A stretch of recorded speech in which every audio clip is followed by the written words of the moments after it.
the CyberHub bunker and studio, you're tuning in to the CyberHub Podcast. And now for your host and CISO, James Azar. Good morning, security gang, and welcome to another episode of the CyberHub Podcast Practitioner Brief. We've got a packed show today, and I mean packed. So one, we've got a Patch Tuesday recap yesterday. Patch Tuesday, Microsoft, Adobe, SAP, all with critical patches that were released. We'll be talking about those. Ukraine and Russia back in the cyber news. We're going to be talking a little bit about what's going on there as well as a critical HP vulnerability that exposes 15 million endpoints and RaidForums shut down. All that on today's show. But before we do that, a big shout out to our supporters of the program. Know before, you can find more about them in the show notes. Go and check them out. Before we get into this morning, though, it's afternoon here in Israel, and I love being here. Great country, just delicious food, awesome people, all the great things that make this place great. Awesome innovation, right? Tomorrow, I wrap up my cyber visits, and I'll be talking about those next week once we're back in the studio, talking a little bit about some of the trends we're seeing here from, the number one country in cybersecurity innovation in the world today. So talking a little bit about that. So stay tuned. Next week, I'll be doing a recap over the kind of entire trip, but my absolutely delicious, amazing double espresso. Whatever you're drinking this morning, make it yours. Coffee cup, cheers. All right, cyberhubpodcast.com is where you can find all of our shows, all of our programs, your favorite. Tune in there, check it out. Let's get right into RaidForum being seized and an arrest of the suspected operator. So this was a multi-nation law enforcement operation that was announced yesterday, where they seized one of the largest forums for cyber criminals and arrested its chief administrator. RaidForum, which served as a popular online marketplace where individuals could buy and sell hacking tools, databases, and other sensitive information, was shut down, had its infrastructure seized as part of an operation called Tourniquet, according to Europol. The operation involves coordination between law enforcement efforts between the US, UK, Sweden, Portugal, and our friends in Romania. The seizure of the RaidForums website, which facilitated the sale of stolen data from millions of people throughout the world, and the charges against the marketplace's administrator are a testament to the strength of the FBI's international partnership, according to FBI Washington Field Office Assistant Director Stephen D'Antonio. In the statement, cybercrime transcends border, which is why the FBI is committed to working with partners. We've talked about the need for international cooperation in combating cybercrime and cyber criminals. The arrest, according to court documents, is 21-year-old Diego Santos Coelho, also known as the site's omnipotent and downloading of Portugal. He's accused of operating the site from at least January of 2015 to January of 2022. He was arrested in the UK on January 31st, remains in custody, and is awaiting extradition hearings. The unsealed indictment from the Eastern District of Virginia charges him with conspiracy, access device fraud, and aggravated identity theft. All in an interview, Omnipotent, the Record did a whole story around this. RaidForums has been around for a while. So really, this is a good win, but, Hydra was taken down too. We're starting to see them go after these marketplaces, but all we're doing is we're sending them to other spots. Look at Telegram. The stuff that's in Telegram is unbelievable. Right. So we'll see how authorities start to deal with Telegram in the future. A critical HP Teradici PCoIP flaw impacts 15 million endpoints, and HP is warning of a new critical security vulnerability in the Teradici PCoIP client and agent for Windows, Linux, and Mac OS that has a total impact of 15 million endpoints. That's a lot. The computer and software vendor has found that the Teradici is affected by the recently disclosed open SSL certificate parsing bug that causes an infinite denial of service loops and multiple integer overflow vulnerabilities in XPAT. The Teradici PCoIP, which is PC over IP, is a proprietary remote desktop protocol licensed to many virtualization product vendors, predominantly cloud vendors, folks. So this is why this kind of takes precedent. supporting government agencies, military units, game development firms, broadcasting corporations, and news organization. HP disclosed 10 vulnerabilities and 2 advisories, with 3 of them carrying a critical severity CVSS score of 9.8. 8 categorized as high severity, and 1 is medium. One of the most significant flaws fixed this time is CVE 2022-0778, denial of service flaw in OpenSSL triggered by parsing a maliciously crafted certificate. Several more CVEs on this one's. The product affected by the above vulnerabilities include the PCoIP client SDK, graphics agent, and standard agent for Windows, Linux, and Mac OS.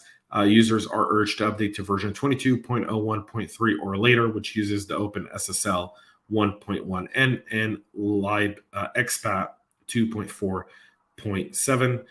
This advisory was released on April 4th and 5th, so you gotta get your stuff patched. And since we're on the Patch Tuesday theme, let's get an SAP releasing patches for the Spring for Shell vulnerability.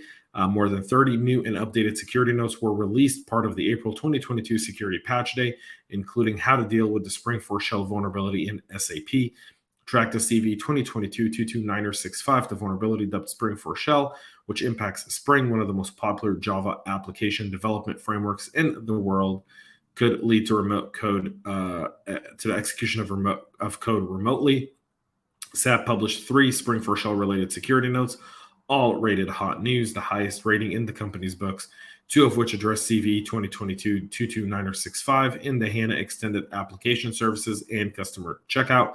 The third note, however, is a central note for Spring for Shell, which suggests that SAP expects the impact from this vulnerability to be wider and greater over a period of time. So if you're an SAP customer, mitigating controls, now is the time. Working on patching, as well as seeing which can and cannot use there would be really effective. Windows patches 128 Windows flaws in new 0 days reported by the NSA. Patch Tuesday for Microsoft has been a wild one. Warning of in the wild 0-day attack hitting Windows users and raised eyebrows when it credited the NSA with reporting the live exploit. The warning was embedded in the Microsoft documentation of a massive batch of software fixes being pushed as part of this month's scheduled Patch Tuesday release. This is the 15th confirmed 0-day attack seen so far just this year, and Redmond is crediting the NSA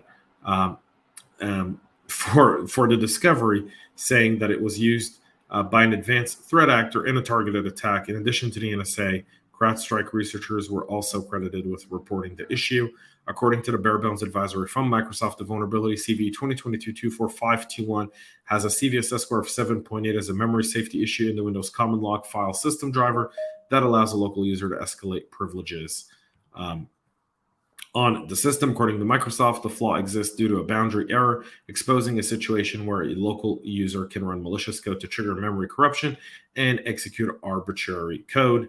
All in all, according to the tracking data from bug bounty firm 0-Day Initiative, Microsoft patched a whopping 128 Windows vulnerabilities this month, including a handful of issues that could prove to be wormable across a bunch of different devices, including Microsoft Defender, Dynamics, Exchange servers, Office SharePoint server, Hyper-V, DNS server, Windows App Store, and Windows Print Spooler components.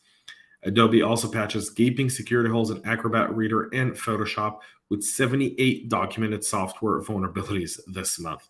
So of all, the Adobe Acrobat and Reader update, which is rated critical, covers a total of 62 vulnerabilities that the company acknowledges could be exploited to cause major damage. The update is available for both Windows and Mac OS users, and everyone is encouraged to get their Adobe patched. Let's talk a little bit about what's going on in Ukraine and Russia. The war has stalled. The Russian attempt on Kiev has failed. However, the Russian military cyber unit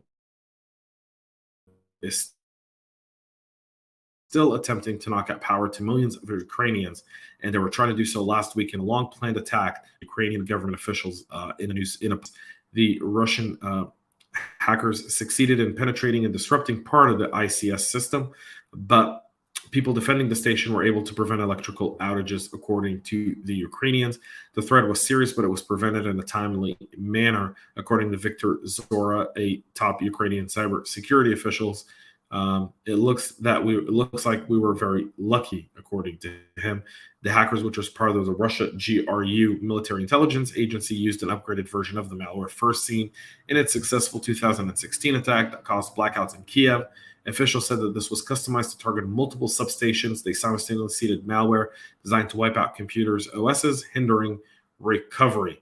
So Russia is really part of the reason they're attacking civilian population, part of the reason they're going after critical infrastructure is to beat down the Ukrainian population, essentially give in, realizing the government won't do it. But if they can pressure the people to say, just do something, anything, just get this to stop, they might reach their goals just a little bit more quickly as everything has stalled.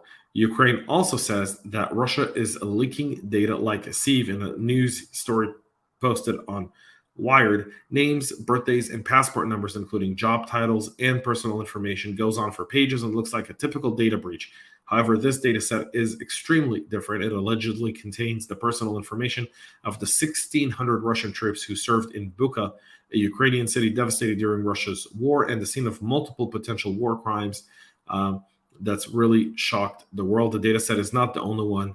Another allegedly contains the names and contact details of 620 Russian spies who are registered to work at the Moscow office of the FSB, the country's main security agency. Neither set of information was published by the hackers. Instead, they were put online by the Ukrainian intelligence services with all the names and details freely available to anyone online. Every European should know their names, according to Ukrainian officials. Since Russian troops crossed the border at the end of February, colossal amount of information about the Russian state and its activities has been made public in a backdoor cyber war that's been going on between the two, rather than just the traditional warfare that we've seen and we tend to see a little bit more of. The information warfare, I think, is even more intense than the actual warfare going on between Russian troops and Ukrainian troops.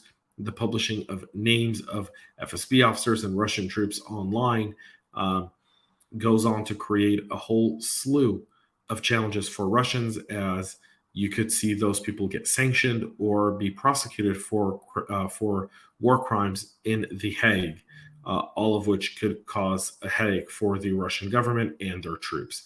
Folks, that's it for our show today. We'll be back with a lot more tomorrow. Until then, make sure you go to cyberhubpodcast.com, check out the latest, and most importantly, enjoy the rest of your day and stay cyber safe.